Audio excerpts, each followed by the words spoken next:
जरा सोचिए, आपने दिवाली पर एक रॉकेट छोड़ा और वो आसमान में गया और कुछ देर बाद फिर वापस से बिल्कुल सेफली तरीके से उसी जगह पर खड़ा हो गया जहां से आपने उसे उड़ाया था। जैसे कि आप बॉटल या किसी भी तरह से आप रॉकेट छोड़ते हो। सुनने में ये किसी फिल्म का जैसे डायलॉग लगता है या सीन लगता है जैसे फिल्म में दिखाते हैं, लेकिन अब जो है अंतरिक्ष की दुनिया में कुछ ऐसा ही पॉसिबल होता दिखाई दे रहा है। हाल ही में चीन ने अपने रॉकेट के पहले चरण को सफलतापूर्वक वापस रिकवर करके पूरी दुनिया का जो अटेंशन है अपनी ओर खींच लिया है। समुद्र में लगातार मतलब हम आपको बता दें लगाए गए एक विशेष तरीके से जो स्पेशल वाला रिकवरी सिस्टम की मदद से रॉकेट को सेफली पकड़ लिया गया है वापस से। ये केवल टेक्निक नहीं है बल्कि भविष्य के लिए इन फ्यूचर अंतरिक्ष दौड़ का एक नया चैप्टर बनाया जा रहा है। ये नया चैप्टर है। अब सवाल है कि ये इतना बड़ा मामला क्यों है, इसको इतना बड़ा क्यों बनाया जा रहा है? क्योंकि आज तक ज़्यादातर रॉकेट अपना पूरा काम करने के बाद भी अंतरिक्ष में बेकार हो जाते थे और समुद्र में गिर जाते थे या फिर कहेंगे अंतरिक्ष में कचरा बन करके घूमते थे, क्योंकि वहाँ ग्रेविटी है नहीं तो भाई उड़ेंगे ही। हर मिशन के लिए नया रॉकेट बनाना पड़ता था हर बार, जिससे जो कॉस्ट है लागत बहुत ज़्यादा बढ़ जाती थी, लॉस में होता था। लेकिन अगर वही रॉकेट दोबारा से यूज़ किया जाए, रीयूज़ हो जाए, इस्तेमाल हो सके, तो लॉन्च की जो कीमत भी कम हो सकी और मिशन भी तेज होंगे। मतलब भाई वापस आ रहा है तो हमारा कम खर्चा लगेगा, हम ज़्यादा मिशन कर पाएंगे। अंतरिक्ष तक पहुँच पहले से कहीं जो आसान बन जाएगी। और यही वजह है कि दुनिया की बड़ी स्पेस एजेंसियाँ और जो प्राइवेट कंपनियाँ हैं इस टेक्निक पर अरबों डॉलर खर्च कर रही हैं। सबसे पहले एक बात बिल्कुल आसान भाषा में आप समझो कि रॉकेट और सैटेलाइट दोनों अलग अलग चीज़ें हैं। रॉकेट सिर्फ एक गाड़ी जैसा वाहन वाला काम करता है, जिसका काम है सैटेलाइट या कहें कि किसी अन्य पेलोड को अंतरिक्ष तक पहुंचाना होता है। जैसे आप ऐसे एग्जांपल से समझो, किसी ट्रक का काम होता है सामान पहुंचाना, उसी रॉकेट सैटेलाइट को उसकी तय कक्षा तक छोड़ना, जहां पर उसको छोड़ना है वहां पे छोड़ के वो रॉकेट को आ जाता था। अब दिक्कत ये थी कि भाई सामान पहुंचाने के बाद ट्रक तो वापस आए, लेकिन ट्रक वापस आता नहीं था, बल्कि रास्ते में ही खत्म हो जाता था। अब कोशिश ये है कि भाई ट्रक भी वापस आए और अगली बार फिर उसी का इस्तेमाल किया जा सके सामान ढोने में। और यहीं से शुरू होती है रीयूजेबल रॉकेट की कहानी। कई दशकों से वैज्ञानिक जो हैं इस पर काम कर रहे थे कि रॉकेट को दोबारा से इस्तेमाल करने लायक जैसा बनाया जाए। पिछले कई सालों में अमेरिका की जो निजी कंपनी है, प्राइवेट कंपनी स्पेस एक्स, इसने इस दिशा में बड़ी सफलता हासिल की थी, सक्सेस मिली थी उसको। उनके फाल्कन 9 जैसे रॉकेट अंतरिक्ष से वापस लौटकर सीधा खड़े होकर लैंड करने लगे थे। इससे दुनिया को पहली बार लगा कि भाई हाँ, इन फ्यूचर में अंतरिक्ष यात्रा पहले से कई ऐसी सस्ती हो जाएगी, इतना कॉस्टली नहीं पड़ेगा। अब चीन भी इसी दिशा में तेजी से आगे बढ़ रहा है। हाल ही में उसने अपने लॉन्ग मार्च जैसे कि सीरीज के रॉकेट के पहले चरण को सक्सेसफुली रिकवर किया है। इस बार कहें कि लैंडिंग प्लेटफॉर्म की बजाय समुद्र में विशेष रिकवरी इंपॉर्टेंट मतलब स्पेशल वाला अरेंजमेंट का यूज़ किया गया था।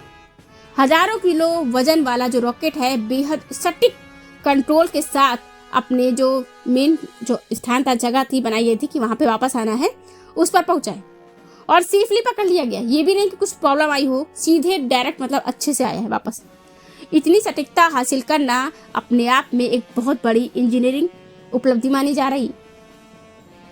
सोचिए, आप अगर एक पेन को भी सीधा गिराकर खड़ा करना मुश्किल लगता है आपको, आप अगर कोई पेन छोड़ते हो मान लो हाथ से और आपको लगता है कि सीधा खड़ा हो जाएगा, तो ऐसा नहीं होता है, गिर जाता है, इधर उधर कुछ ना कुछ मूवमेंट कर लेता है। तो अंतरिक्ष से लौटते हुए कई टन वजन वाला रॉकेट को बिल्कुल सही जगह पर उतारना कितना कठिन होगा। और इसमें सेकंड के छोटे छोटे हिस्सों तक का हिसाब लगाया जाता है। जैसे कि एयर की अगर स्पीड की बात करें, रॉकेट का बैलेंस और जो ईंधन की मात्रा होती है, कंप्यूटर सिस्टम और सेंसर, सब कुछ एक साथ काम करता है। एक छोटी सी गलती पूरे मिशन को बेकार कर सकती है, असफल हो जाएगा। और ये केवल टेक्निक दिखाने की बात नहीं है, बल्कि इसके पीछे एक बहुत बड़ा जो इकोनॉमिक तरीके से रणनीतिक कारण भी छिपा हुआ है। जो देश सबसे सस्ते और सबसे तेज तरीके से सैटेलाइट लॉन्च कर पाएगा, वही फ्यूचर में अंतरिक्ष कारोबार में सबसे आगे होगा। जैसे कि संचार, इंटरनेट, मौसम, वेदर, रक्षा, सेफ्टी, नेविगेशन और निगरानी, इन सभी एरिया में सैटेलाइट की जो भूमिका है बहुत ज़्यादा लगातार बढ़ती जा रही है, क्योंकि सैटेलाइट जो है एक कैमरे की तरह काम करता है, पूरा दिखता है उसको सब कुछ। अब दुनिया के कई देशों के हजारों जो सैटेलाइट हैं वो पृथ्वी की कक्षा में मौजूद हैं। और अमेरिका की अगर स्टारलिंक की परियोजना के पहले ही आपने विशाल नेटवर्क बना चुकी है। अब चीन भी अपने जो बड़े सैटेलाइट नेटवर्क की तैयारी में पूरा जुटा हुआ है। अगर उसके पास मान लो कम लागत वाले रीयूजेबल रॉकेट होंगे तो वो बहुत तेजी से गति से बहुत स्पीड से बड़ी संख्या में सैटेलाइट लॉन्च कर सकेगा। और यही वजह है कि भाई इस जो इसकी उपलब्धि है इन्होंने प्राप्त की है उसको केवल वैज्ञानिक सफलता नहीं कहा जा रहा, बल्कि ये कहा जा रहा है कि ये वैश्विक रणनीतिक बढ़त के रूप में भी देखा जा रहा है कि इससे आगे फ्यूचर में क्या होने वाला है। और ध्यान देने वाली बात ये भी है कि ये सक्सेस पहले ही कोशिश में नहीं मिली है, बल्कि ये अंतरिक्ष विज्ञान में अनसक्सेसफुल बहुत बार हुए हैं। नॉर्मल ऐसा नहीं है कि पहली बार में ये लोग सक्सेस हो गए हैं, बहुत बार ये लोग बेकार भी गया इनका सक्सेस जो है, मतलब इनका मिशन तो है। और कई परीक्षण के बाद ही ये टेक्निक पर पूरी तरीके से लोग प्रॉपर काम कर पाए हैं। चीन को भी पहले कई जैसे कि चैलेंजेस को सामना करना पड़ा है, लेकिन लगातार परीक्षण के बाद अब उसे पूरी तरीके से सफलता मिल चुकी है। और यही जो वैज्ञानिक अनुसंधान होती है उसकी सबसे बड़ी पहचान होती है कि सक्सेस मिली तो लगातार सीखना और सुधार करना। अब सवाल उठता है कि बाकी देश क्या कर रहे हैं। अमेरिका के अलावा जापान और अन्य देश भी रीयूजुअल टेक्निक पर लगातार प्रयोग कर रहे हैं। कई वर्टिकल लैंडिंग पर काम कर रहा है और कोई जो है अलग रिकवरी सिस्टम विकसित कर रहा है। पूरी दुनिया समझ चुकी है कि भाई फ्यूचर में उसी का होगा फ्यूचर जो कि कम लागत में अधिक मिशन जो लॉन्च कर सकेगा अंतरिक्ष में। अब बात करते हैं कि भारत में क्या हो रहा है। इसरो भी जो रीयूजुअल लॉन्च व्हीकल है टेक्निक पर कई साल से काम कर रहा है। और अगर हम आपको बताएं कई क्षेत्रों में परीक्षण के माध्यम से ऐसी प्रणालियों को विकसित किया जा रहा है जो कि फ्यूचर में लॉन्च की लागत कम कर सके। भारत की जो स्पीड है भले अभी थोड़ा अमेरिका और चीन जितनी तेज ना दिखाई दे, लेकिन इस दिशा में लगातार उनका अनुसंधान जारी है, प्रैक्टिकल जारी है। और आने वाले सालों में इससे ज़्यादा इम्पोर्टेंट रिजल्ट मिलने की उम्मीद है भारत से। तो ऐसा नहीं कि भारत बैठा हुआ है, भारत भी काम कर रहा है पर थोड़ा पीछे है भारत अमेरिका और चीन से। बाकी देशों से फिलहाल भारत आगे है। आने वाले समय में अंतरिक्ष केवल जो है हम आपको बता दें वैज्ञानिक अनुसंधान का एक एरिया नहीं रहेगा, बल्कि ये इंटरनेट सेवाएं, वैश्विक संचार और मौसम की नॉलेज को लेकर के जो फार्मिंग हो या कृषि रक्षा हो, आपदा प्रबंधन और डिजिटल इकोनॉमी, इन सब का फ्यूचर जो है काफ़ी हद तक सैटेलाइट नेटवर्क पर डिपेंड करेगा।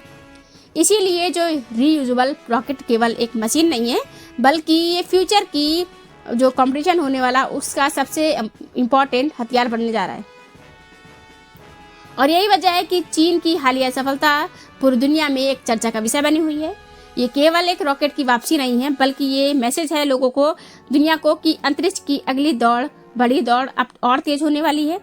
अब देखना इंटरेस्टिंग ये होगा इसमें कि आने वाले सालों में अमेरिका, चीन, भारत और बाकी देश इस टेक्निक पर मुकाबले को किस लेवल तक पहुंचाते हैं।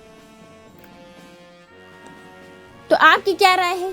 क्या भारत को इस तकनीक में और तेजी से इन्वेस्टमेंट करना चाहिए? अपनी राय कमेंट बॉक्स में कमेंट करके जरूर बताइए। अगर आपको ये जानकारी यूजफुल लगी है तो वीडियो को शेयर करें, चैनल को सब्सक्राइब करें और ऐसी ही आसान भाषा में टॉपिक जो विज्ञान, तकनीक, दुनिया की बड़ी खबरों के लिए हमसे जुड़े रहिए। Thank you for the watching.